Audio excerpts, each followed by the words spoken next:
How's it going? To end. How's it going? To end. How's it going? To end. How's it going? To end. How is it going to end? How's it going to end? How's it going to end? How's it going to end? How is it? How's it going to end? I was wondering that myself. What is going on, everybody? Welcome back to How's It Going to End? How you doing? That's great. It is 4 a.m. on, I guess, Friday, 4 a.m. And I'm awake. And I thought, you know what? Instead of missing a week, keep up with your consistency. You know, I think I've gone 6 weeks straight with an episode. So let's make it 7. Let's put out a solo episode next week. Next week's episode, I'll be talking with Sophie from That Final Scene on Instagram and Twitter, who just dropped her own podcast. She finally started her own podcast, talking with a couple of friends of hers about final scenes in movies and you know, movie news and all that kind of stuff. And it's great. And we're going to have her on. We're going to talk about it. We're going to talk about movie moments that, you know, impacted us when we were growing up, when we were young. So that's going to be fun. And I thought, you know what, since you already have that episode basically ready, since you're going to be talking with Sophie, why not just do a quick solo one, you know? It's early, you're awake. Let's get it done. Let's keep up with this consistency. And that, you know, we have stuff to talk about. There's plenty of news that happened over the last week. In relating to Star Wars, relating to Disney Plus series in general. That's pretty much it, honestly. Hold on, let me look through. I don't know. I'm going to see Men later this evening. Alex Garland's new horror film, Men, starring Jessie Buckley and Rory Kinnear. I'm so excited for this one because Alex Garland is one of my favorite filmmakers right now. He just knows he has a very distinct storytelling style, and he did Annihilation, he did Ex Machina, and he basically did the Dread remake from, I don't know how long ago, a while ago. He wrote that, but the conflicting stories basically say that the director involved basically did nothing, and he was on set, Alex Garland, so he basically directed that film. That's basically like you know, like his Shadow feature debut. But you know, so was he started with Ex Machina, which is really good. I mean, these are like movies, you know. I have Ex Machina right there. These are movies that most people have seen, I think, and like are generally appreciated. But Men, you know, I don't think enough people are talking about it because it looks incredible. And Jessie Buckley is on fire right now.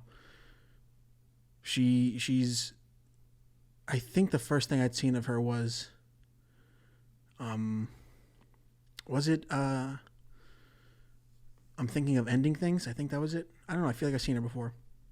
And then she did recently The Lost Daughter with Olivia Colman and Dakota Johnson, and you know, she's going to crush this. And this just looks horrifying. It looks like it's going to have a bunch of like classic horror tropes with, like, you know, the final girl and all that stuff, and but it also looks like perfectly twisted. All the reviews are saying, like, you know, you're gonna leave the theater confused and all that stuff, and it's like, yeah, that's kind of, I'm going to see an Alex Garland movie. I get the idea. You know what I mean? Alex Garland, James Gray, who did Ad Astra, and he did one more. Hold on.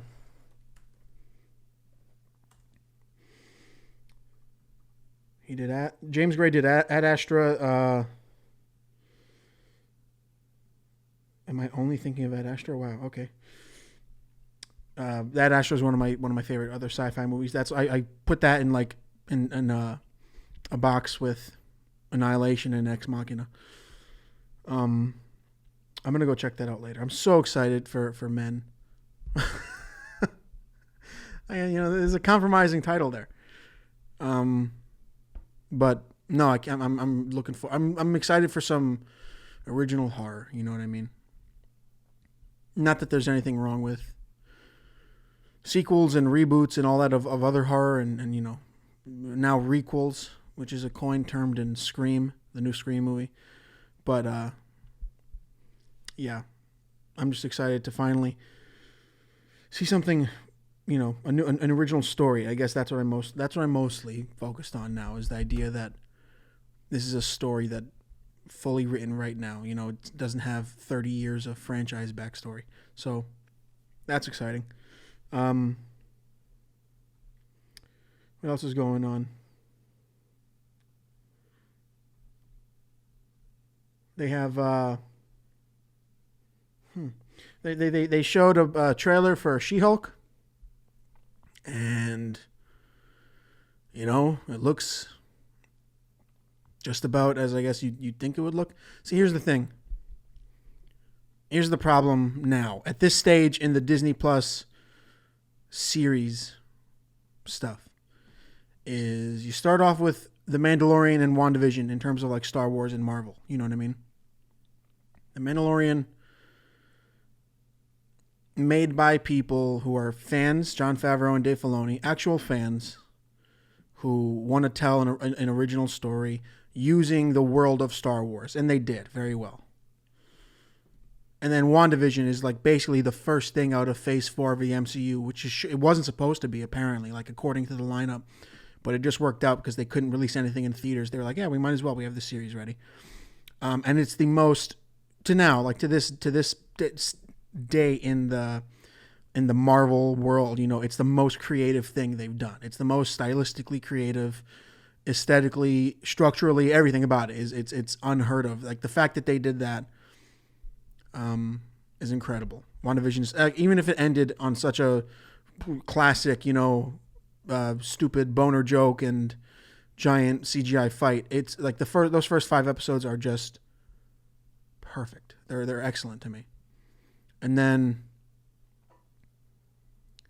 they do The Mandalorian Season 2, which is fine. It's much more in that classic vein of Star Wars, which I don't really give a fuck about. I'm tired of all these characters. You have the entire galaxy, and we're still stuck around all these characters. I don't give a shit. I don't care. And we move on from WandaVision to, was it Loki next, or was it Falcon and the Winter Soldier next? Either way, the point I'm making is the further along we go with these Disney Plus series, you're seeing the movie techniques that they've had for the last decade when it comes to cranking out a movie take over in their TV production area. And what I mean by that is I'm saying it's no longer the focus on quality. Like, yeah, no one's actively trying to put out something that they don't think is good, but that's on the back burner, much like how it is with the majority of the movies coming out now, which is like how the priority is officially now, like people can tell, you know what I mean? Like the Book of Boba Fett was not a Boba Fett show. It was a preamble to The Mandalorian Season 3. You know what I mean? And people noticed that, and you can tell. And that's a shame because, one, it hinders Robert Rodriguez's insane creativity because now he has to funnel the story into The Mandalorian Season 3. But that's happening with all the other Marvel shows too. And it's a simple fact. I mean, Miss Marvel, they changed her powers because they said, we're going to be introducing Reed Richards. We don't want to impact that character's power representation when we have this character. So we're going to make her thing a technology thing with whatever the fucking, and basically it's not comic accurate. And there's two lanes of thought when it comes to that. People are upset because they want a comic accurate. People are fine with it because they say it looks ridiculous. And it's like, guys, I mean, the big deal here is that they're changing visual distinctiveness for the sake of what comes next. And that's the problem now, is it's no longer, let's focus on the project. Let's put out this project. It's now, let's make sure this project can lead into other projects. And that there you go. That's the main problem. And that's why, maybe you're getting something that doesn't look as great as it should be. For example, the She-Hulk CGI. It just doesn't look normal. It doesn't look right. I mean, WandaVision had 20-something million an episode, and that expertly used CG in ways you never would think. You know what I mean? That's the best way to use CG. Ask anybody. Ask the guys from Corridor Crew or whatever. The best use of CG is when you can't really tell that it's CG. You know what I mean? When it surprises you and yeah, there's a transformer. Hey, look at that. That's obviously CG, but that is somehow less impressive than some shots in like, WandaVision where it's like, oh, so they just had everything was like basically on a green screen and yet it looked normal. That's great. But, you have this She-Hulk CGI and it just looks so off. And maybe there are a couple shots where it looks like it's placed in the world fine, but it just, and sure, it's a trailer, but like they've been working on it for a fucking while. You know what I mean? This is a classic example of like, okay, the quality of this project, of this She-Hulk project, does not have to be up to par. One, because everyone's going to watch it. We know this. Two, because it's not important. What comes after it, what comes next is important. You know what I mean?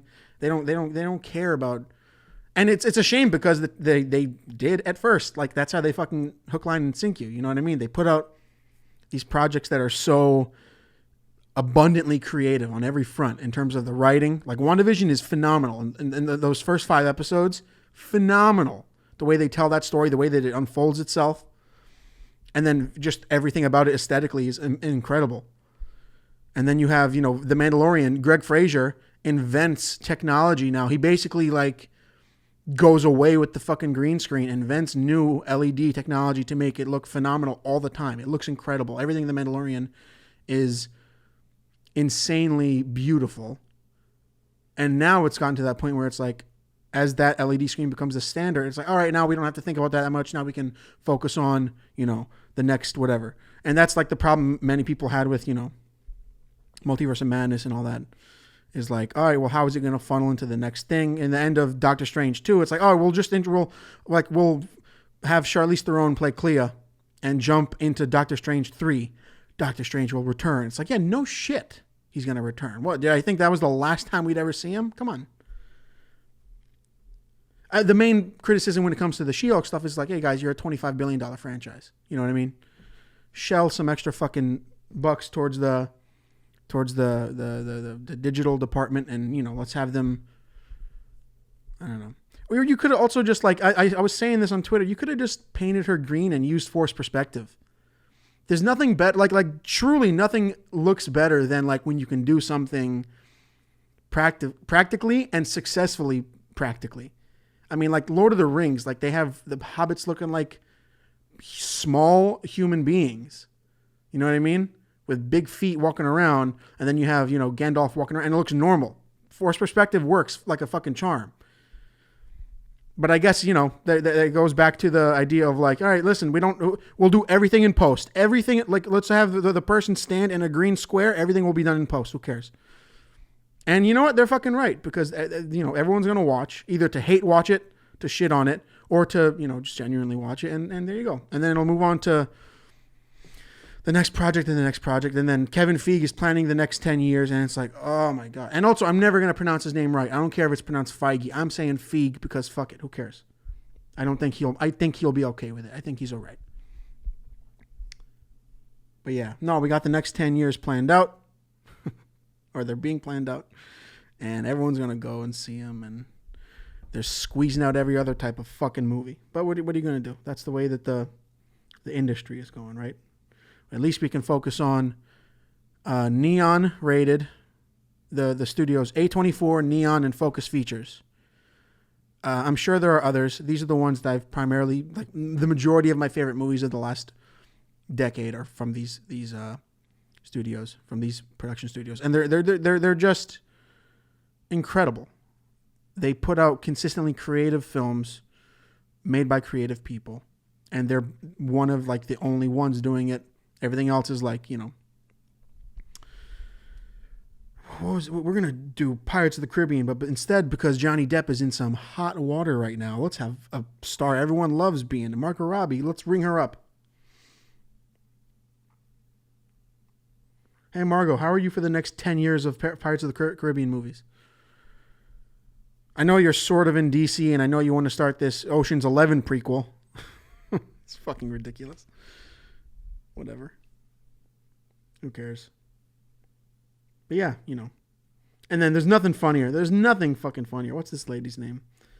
I don't know because I don't pay attention to anything. Kathleen Kennedy.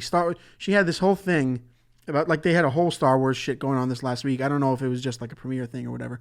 But, we saw Hayden Christensen and Ewan McGregor and everybody doing a whole thing for, their next couple shows. And I totally forgot the Andor show was happening. And they have an Acolyte series, which takes place 100 years before the prequels. And it's like, oh my God, at least finally we might get an interesting story out of this fucking world.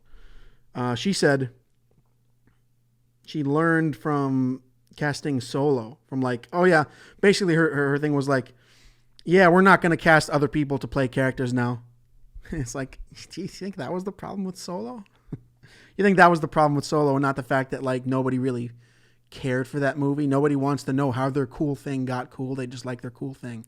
Han Solo is not a character that I want to go back and be like, oh, so that's where he got his dice. So that's where he got his fucking jacket. That's how he got his name. It's a stupid way to get his name, but that's how he got his name.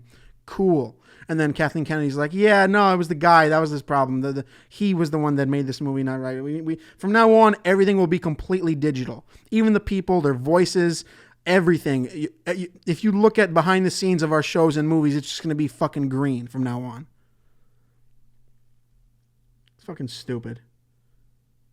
Meanwhile, Mike Flanagan, director of Dr. Sleep, creator of Haunting a Hill House, Haunting a Bly Manor, Midnight Mass, all this stuff,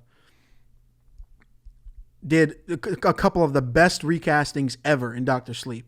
If you've seen Dr. Sleep, it's sort of a spiritual sequel to The Shining. And you have Ewan McGregor as Danny Torrance. And he's an alcoholic, and he's trying to channel his stuff while he's also trying to introduce a new character who can shine and all that. But the best thing about Dr. Sleep, to me, other than the fact that it's also amazing, is you have two recastings of Jack Nicholson and Shelley Duvall. Fantastically. Like, it's obviously not Jack Nicholson and Shelley Duvall. Like, they have very distinct looks from that movie, especially. But, hold on, I need to find the... Henry Thomas played, basically, like, they don't call it Jack Torrance. He's known as Lloyd the bartender, which I think is a really cool idea. Henry Thomas basically plays Jack Nicholson's character in The Shining. Walking around, he's got the crazy eyebrows, the crazy hair part and everything, and he's got the wicked smile. But it's not Jack Nicholson, obviously. I mean, it's just so intensely the vibe of the character, and that's how you get it. And then you have Alex Asso, who also works on a bunch of both of them. Henry Thomas and Alex Asso work on a lot of Mike Flanagan stuff. She played Wendy, Shelley Duvall's character, brilliantly. And not only did she play it brilliantly, like we get to see her during the classic moments of The Shining, we see her in separate moments that aren't in The Shining, and she's just playing Wendy the mom. And you'd think that it's the same character DNA, man. She's kind and gentle to her son, and like if you watch The Shining, it's the exact same thing she has with that Shelley Duvall has with Danny Lloyd, who played the original Danny. You know what I mean? So that you're wrong, Kathleen Kennedy. That's not why Solo failed. Solo failed because one, there was no heart in it. It was solely to have everyone go, that's how that happened. Two, nobody wants to see how their cool thing got cool. You know what I mean? It's the same problem fucking what's his face had. Forgot his name. The guy who made Star Wars. I forgot his name. I'm sorry. I don't care. Nobody wanted to see how Darth Vader became Darth Vader. I mean, the inner turmoil stuff, sure. I mean, like 8-year-old Darth Vader going around. Nobody gave a shit about that. And that's how you undercut your fucking character. You know what I mean? Your name is Han. You're traveling alone. Han Solo. And then that's the legacy of the character. And it's like, oh, so I don't give a shit now how he got his name. Who gives a fuck? I don't know. It's a classic thing with Disney right now, which is like, it's obvious Disney's thinking about the next, decade, 2 decades of projects. Cause it's like, hey, this money train is fucking killing it. Let's keep it going forever, or for as long as it'll make money. And right now it's going to keep making money. So, here you go. It happens, man. It happens. But yeah, let me see if I can run through any quick news. You know what I mean? Because that's kind of the biggest deal right now.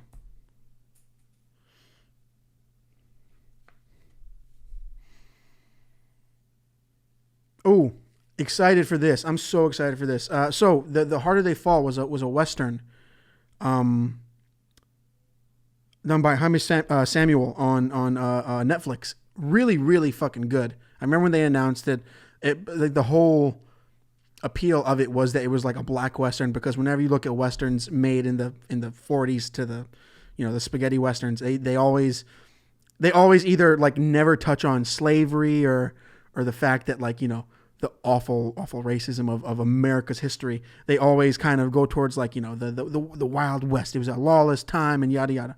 This movie, The Harder They Fall, tackles both of those ideas excellently. You know what I mean? He creates the American West in such a colorful and interesting way, and he's making another movie with Lakeith Stanfield, who is also in The Harder They Fall. It's so good. You got to check it out. It's like genuinely one of the only good Westerns of our modern time. You know what I mean? And you got to check it out. He's making The Book of Clarence, which is he describes it as a full fun-filled extravaganza and biblical epic set in 29 AD. I'm so excited. I love not just biblical movies, but movies set in that time period. I got fucking the Life of Brian here and all that. The poster behind me, if you're listening. And if I'm so excited for that time, and I'm excited for it to be really earnestly silly and wild. And he called it a extravaganza, which is, I'm so excited. It's going to be so much fun. But yeah, no, that's definitely something to look forward to. And you got Bong Joon-ho's new movie, Mickey 7, starring Robert Pattinson and Tilda Swinton, coming out. Well, no, not coming out. They're actually filming it this summer, or reportedly filming it this summer. And it's probably set to premiere at Cannes Film Festival next year. And that's, Bong Joon-ho has proven himself already, not just with Parasite, but with other movies before it.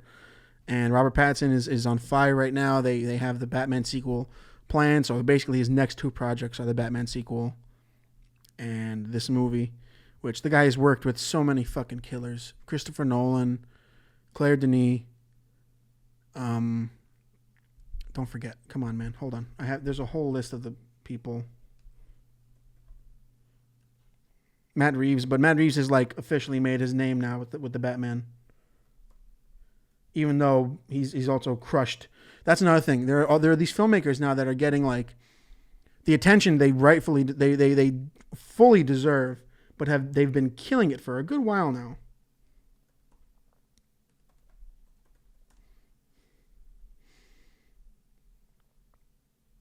Just killing it. The Safdie brothers, Robert Eggers, it's just he's racking up these like incredible statistics for an actor. And it's very exciting to see, Also, finally, I think I'm going to end it on this because I really enjoyed this. Gerard Carmichael directed it. He made his directorial debut this week. The movie is out right now. The movie is called On the Count of Three, starring him and Christopher Abbott, and J.B. Smoove, Henry Winkler, and Tiffany Haddish. So fucking good. Ridiculously good movie about two friends, trigger warning, who decide to end their lives on the same day. And since they decide that, they think, oh, we can do whatever we want, and they go and do whatever they want. And it's a actually incredibly like touching and in a strange way wholesome movie. Christopher Abbott's incredible in it. And Gerard is great, and he directed it great. But Christopher Abbott is the standout of the film. And there's something touching about this movie, especially knowing now. After Gerard Carmichael came out gay in his most recent stand-up special, Rothaniel, which is on HBO Max. You got to check it out. You got to see it. It's so fucking good, man. It's so authentic and transparent and beautiful and funny. Like, it's not just also a therapy session. It's also funny. You know what I mean? He unloads a lot, and he talks about transparency and truth and all that kind of stuff, but it's also really funny, which I think is most comedy specials now. Like, after this oversaturation of comedy specials now, You throw a fucking dart and good luck trying to hit something funny. You know what I mean? Or whatever the phrase is. It's really, really funny. It's on HBO Max. You got to check it out. But also, this movie, On the Count of Three, is out right now. You got to check it out. Watch everything I tell you to watch is what I'm basically saying. All right, I think that's going to be it, guys. This is a nice little in-person bonus until next week when I have Sophie from That Final Scene on. Make sure to follow the podcast on YouTube, How's It Going to End, Spotify, Apple Podcast, and I just recently I was checking out analytics, and I can see the podcast can be listened to on almost every podcast streaming platform or whatever. Like, I did not know that you can find it everywhere, literally everywhere. I don't know how the place I'm doing this with, they put it out towards everything, but rate it and review it, subscribe on YouTube, Comedian to Cinema, and yeah, I will see you guys next week with Sophie.